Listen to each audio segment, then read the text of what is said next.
The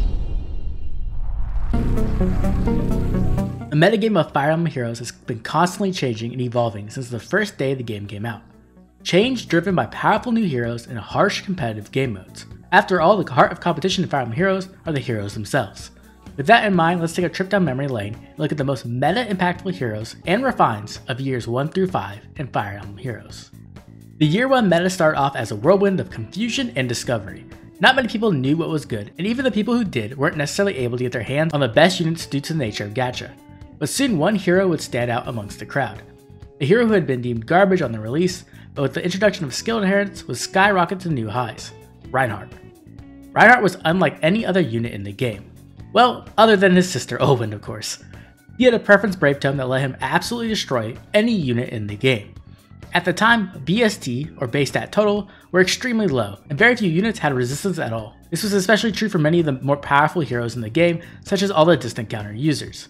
All Reinhardt needed was to inherit Deathblow 3, and nothing could stop him from killing the entire roster. And this was before the introduction of the Quick and Pulse seal, that let Reinhardt unleash a destructive moonbow on his enemies before they could even retaliate.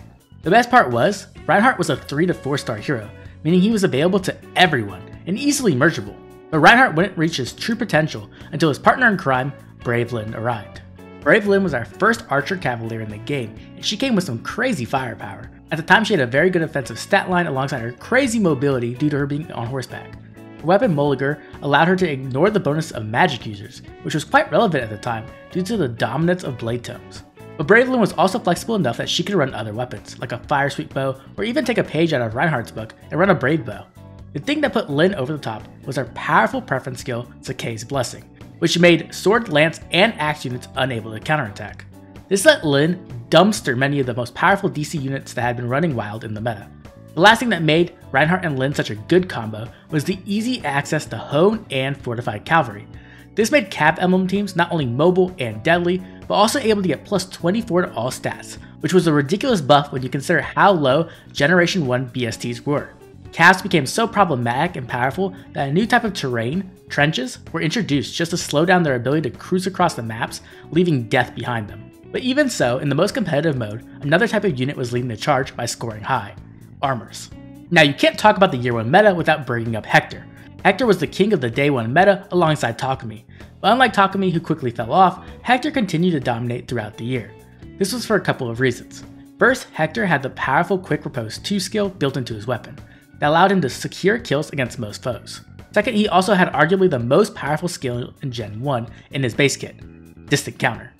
This meant that Hector was ready to kill the meta with very little investment. But the biggest reason Hector was so dominant was due to the nature of the meta in the first year. In the first year, the only competitive game mode was Arena. There was no Aether raids, there was no Summoner duels, and back in the day, Arena was ruled by armors. This was largely due to the scoring system in Arena relying on BST, similar to the way it does now. High-level Arena essentially became one armor ball versus another armor ball, and in all honesty, it was quite boring. But Hector easily stood above all his peers. After all, the only other truly powerful armor at the time was Black Knight, and even then, he didn't arrive until half the year was already over. The last major powerhouse in the meta at the time were Blade Tomes. In a time period where 33 attack was considered good, Blade Tomes offered almost unlimited power. This was a time period without lulls or dull effects to stop Blade Tomes from tearing through everything. Two of the major standouts when it came to Blade Tomes were Nino and Tharja, who both had solid offensive stat lines. At the time, there were two major builds, either Fury Desperation, which is somehow still a budget build over 5 years later, or an Ardent Sacrifice build, so the Blade Tome user could immediately enter Desperation range and double their enemy into the ground. Blade Tome mages trivialized most PvE content and quickly became a main staple in the meta for years to come. Now when it comes to refines for year 1, it's a bit difficult to choose a single one. After all, refines weren't introduced until the end of year 1. The major meta refines weren't really to a single hero, but instead to two different weapon types: Dragons and Staves. Both Dragons and Staves were quite underwhelming the entire first year. Dragons just didn't have the firepower to keep up with their contemporaries, while healers were so bad you're better off using a Falchion user like Lucina as healers with reciprocal aid and renewal builds. The refines at the end of the year would completely change that though. Notably, healers would get improved staves that had more might, and heal assist skills that actually healed for real amounts, instead of just like 5 or 8. The most meta impactful thing would be the ability to refine for Wrathful or Dazzling. Razzle-dazzle healers would soon become a dominant force in the meta, and eventually a problematic one. On the other hand, dragons received adaptive damage against ranged foes in every breath. This allowed dragons to become powerful Omni tanks, and most importantly, a new powerful option against the meta-dominant Reinhardt and Brave Lyn. The Year 2 meta was one full of crazy changes due to two major factors: the introduction of a ton of new legendary heroes, and the introduction of an entirely new metagame in the form of Aether raids. Legendary heroes quickly became the most powerful and necessary heroes in Arena throughout Year 2. The most powerful of these legendary heroes would come at the very end of the year in the form of legendary Azura. Azura would dominate both the Arena meta and the Aether raids meta. She was easily the most powerful support the game had ever seen. The smallest mistake in positioning could lead to Azura dancing a foe into your back lines, or simply just overpowering your tanks. Azura's combination of easy max bonuses and increased movement made any hero into a deadly threat, but it also led to all kinds of complicated rally, restore, and dance traps that could crush your offense team in Aether raids. Legendary Azura's dance interactions led to many players studying the AI of the game, getting a better understanding of how rallies worked, and even discovering the 5 damage rule so they could successfully bait Azura. Even though Azura proved to be the most powerful legendary released that year, she wasn't the legendary that dominated a majority of Year 2. That would be legendary Hector. Hector released halfway through Year 2 and quickly became the most powerful hero and best scoring legendary out. As the first legendary armor in the game, he worked extremely well in the pre-established armor balls that resided in Arena. But most importantly, legendary Hector was just unfair. After all, he had a built-in Omni Breaker that could shut down any unit's double, while having a powerful attack stat and solid defense and resistance. This meant it was very difficult to kill legendary Hector, while he could easily kill back due to the power of Vengeful Fighter. Remember, this was a time before the likes of Null Follow-Up, and the power of fighter skills was ridiculous at this point. Even deadly meta threats like Reinhardt and Brave Lyn could struggle to deal with Hector. Putting Arena aside, Year 2 was the introduction of Aether raids, and early Aether raids was brutal. An entire new metagame would be developed, one we don't have time to fully discuss here, but if you'd like to learn more, check out my History of the Meta video where I dive deep into the first year of Aether raids. I'll leave a link in the description down below. Some of the first major standouts in the AR meta were obviously still the dominant Reinhardt and Brave Lyn, but also several Year 2 heroes such as our first mythic, Aether. Aether was essential for every single team in Light Season, until a year later when we finally receive a new Light Mythic. Luckily, Aether was extremely powerful, not only offering great support with a resistance mythic buff, but also just being a phenomenal combat unit. Another dominant AR unit would be one of the winners of Choose Your Legends 2, Brave Veronica. Brave Veronica was a staff cavalier with great mobility and great power, but most damning was her access to the Razzle Dazzle combo that had been given to healers in Year 1. This allowed Veronica to attack into heroes dealing massive damage without the fear of ever being counterattacked. Not only that, her weapon massively debuffed the entire enemy team while buffing yours. Brave Veronica easily became one of the most toxic heroes of Environment Heroes until the introduction of Null C. The last major meta annoyance was Ophelia. Ophelia's weapon allowed her to easily charge powerful AoE specials that could wipe out even the most powerful tanks. Ophelia quickly became one of the queens of Aether raids defense, especially amongst infantry pulse defense teams that were all the rage for the first year of Aether raids. When it comes to the best refines of Year 2, I have to give it to Male Corrin. Male Corrin's refine was an amazing free-to-play support refine that allowed Corrin to not only make your Omni tank much more powerful, but also gave him the visible stats he needed to soak deadly chills away from your tank. While it wasn't a flashy refine, especially compared to the ones that would come later, it was a powerful one that would provide value for years to come.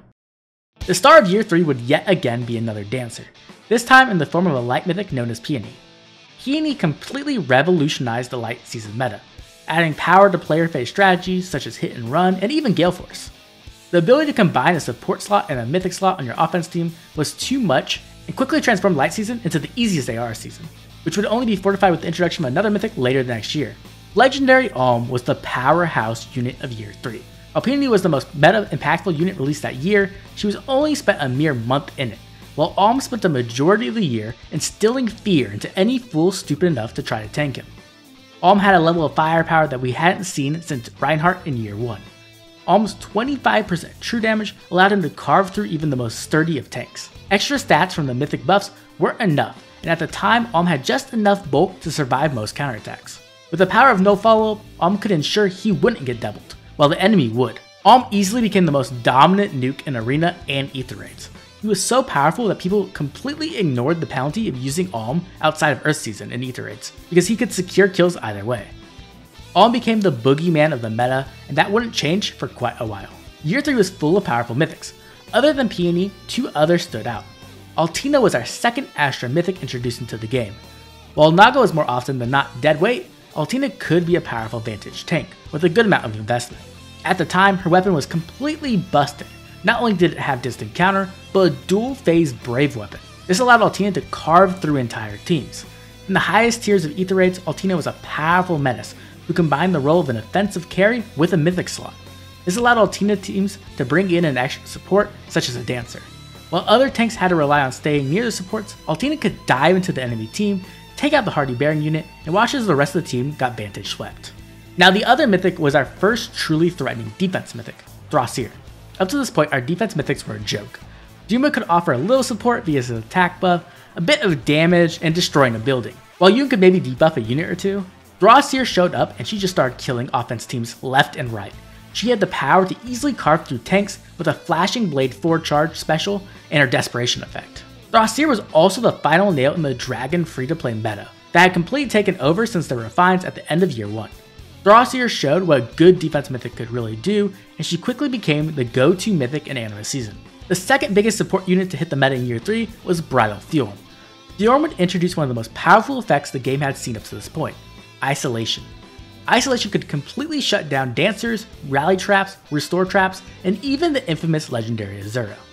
This completely shook the Aether raids meta as we knew it. Up to this point, the meta had been full of infantry pulse teams and rally traps that could abuse the AI to catch unaware players off guard. But now there was a true counter. One of the main reasons Bridal Thorm didn't become the meta unit of year 3 was due to how difficult she was to acquire, being a limited seasonal 5-star. But even so, in the highest tiers of the keep, you had to prepare for her, or your defense would be suffering a series of losses. When it comes to refines in year 3, there can be no argument that the Choose Your Legends 1 refines completely warped the meta. That was especially the case for Brave Ike and Brave Lucina. Brave Ike became the premier tank in Aether raids. Overnight, the entire defense meta had to change. If you weren't willing to change your defense, you'd wake up to a long list of failures and get to watch as Brave Ike parked right in the middle of your map and wiped out your entire team while taking almost no damage. Brave Ike's Refine was the first real showcase of what damage reduction could do, and it was further empowered by Brave Lucina's Refine that could allow Ike to retaliate with an Aether, killing the enemy and healing up whatever tiny amount of damage he had taken. Brave Ike quickly became the meta, and he would continue to be one of the most dominating heroes in the game for years to come. Year 4 would be known as the year of the duo heroes, and no other duo hero dominated as hard as Duo Lin did on her release. She not only had a ridiculous amount of power with her Brave Dagger, but she could easily dismantle entire defense teams due to Disarm Trap and her duo skill that granted another action. Duo Lin quickly became a meta menace that forced players to include a duo hero and a duo's hindrance on their map. Even with both of them, Lin could easily find ways to dominate every single map with the help of a dancer or two. While there were many powerful duo units introduced in Book 4, Duo Lin by far stood above the rest. While the first couple years of Arena had been a noodle fest of armor slapping each other, over time, legendaries had taken over. Arena had become much more deadly and positioning was much more important than it ever was. This was when Legendary Chrom arrived. Chrom was not only a powerhouse of a unit with armor effectiveness and a high attack stat, but what really made him stand out was his preference assist skill to change fate. This allowed him to offer a level of support and mobility that hadn't been seen in Arena up to this point. If that wasn't enough, Chrom quickly became relevant in Aether raids, where he could not only smash through many tanks, but also just be a difficult unit to predict due to his 2 change fate AI. Legendary Chrom was easily the best legendary hero of Book 4, and even until this day, he's still a menace in Arena. Our new free-to-play queen we received at the end of Book 4 was Regan. Regan introduced the long-awaited Canto skill, and with it, she brought a new wave of mobility power creep. Regan was able to just about do everything. She could easily clear out buildings, snipe enemy foes, and then retreat to safety. She could reposition allies from dangerous situations or into dangerous situations. Regan was also the introduction of the extra slot mythics that would completely change the metagame of Aether raids. Regan was the first big dose of mobility power creep in the game, and it completely revolutionized the way the game could be played. One of the major things the Year 4 meta was defined by was damage reduction. Brave Ike was the first hero to really introduce it into the game, but Marita's close call skill would make it available to all the infantry units. The meta would quickly shift over to these God Sword units, but with the introduction of Flame, everyone got a dose of that crack that was known as damage reduction. Now units who had no right to have damage reduction could have it for free. The best part was, it could even stack. This meant you could use multiple Flames on one team, or even use Flame alongside your God Sword for even more damage reduction. Flame solidified the damage reduction meta and made Omni tanks the most dominant thing in Aether raids. While Thorm introduced isolation, Milla cemented it into the meta.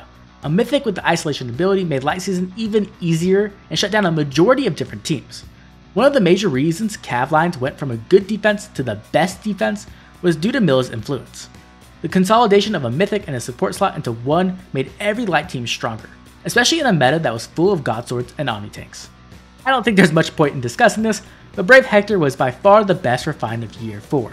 He would quickly become the king of the meta and easily become the most influential hero to exist in Aether raids for years to come. Brave Hector's Refine is easily the best Refine that has ever been introduced into Fire Emblem Heroes. The Year 5 meta was the most horrifying and traumatic experience that has ever occurred in Fae. The most meta-influential hero of the year would come in the form of Bridal Catria, a harmonic hero who offered the most powerful support the game has yet to see. It can transform almost any unit into a mobile, deadly threat, but Bridal Catria's meta dominance wouldn't arrive until the end of the traumatic mobility meta. The main perpetrators of this massacre were the dark mythic hero Not and the legendary villain Sigurd. Sigurd arrived and brought with him one of the most ridiculous effects ever to be added: 4 spaces of movement, and the ability to grant his entire team extra movement as well. When combined with Not's innate Pathfinder, the most evil duo to ever exist was born. The entire meta became a slaughterhouse. No one was safe anywhere on the map. Worst of all, you weren't even safe on turn 1. Sigurd could easily engage on your team before you even had a chance to really do anything, and then trigger his extra movement buff that would let his entire team follow up on you. The months of the mobility meta were a nightmare, one that could have easily killed the Aether raids meta if it wasn't for the introduction of the safety fence. Year 4 was the year of power creep, and it wasn't done with Not and Sigurd.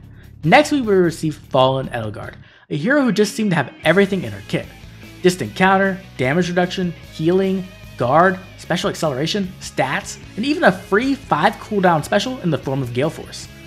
This hero was just completely ridiculous and appeared everywhere. Every single game mode was full of Fallen Edelgards. She became so prominent that intelligence systems began to push out tons of counters for her, such as Legendary Violet and Brave Erica.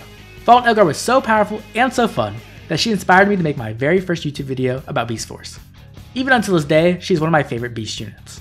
Now we can't discuss the book 4 metagame without talking about the hero who killed the previous meta, Duolith. Duolith was our first dual hero who was truly created for Aether raids defense. And man was he powerful and annoying. His weapon not only had damage reduction, but he also introduced Fatal Smoke, a skill that would cripple the tanking meta eternally. You have to remember, at the time of his introduction, the metagame was full of God Swords and Omni Tanks that survived via damage reduction and healing specials. Duolith hard countered that. Almost seemingly overnight, the meta was full of Duoliths on every team. Seemingly in the matter of one banner, the meta has shifted from Omni Tanks to saves. The last thing we have to discuss is the biggest refine of Year 5. Brave Alm was dead on arrival. He had nothing going for him. His true damage was cool, but taking up his A slot was damning, and essentially made Brave Alm immediately obsolete. But Brave Alm's refine would literally take him from 0 to hero. He instantly became one of the premier damage dealers in the game. This was partially due to his pre-existing send scale, but largely due to his weapon offering extra movement, wind sweep, and offensive no follow-up. These effects allowed Alm to literally cut through the most powerful tanks the meta had to offer. Even the meta king himself, Brave Hector, could die to Brave Alm if he wasn't prepared. Just like Legendary Alm before him, Brave Alm had finally found his place in the meta as a premier nuke. Hope you enjoyed our nostalgia trip down memory lane. If you'd like to hear more about the Aether raids meta, then I recommend checking out my History of the Meta series in the top left. But if you'd like to learn more about the current meta demons, then check out the video in the bottom left. If you enjoyed, like and subscribe. This has been Oblivion. I'll catch you all later.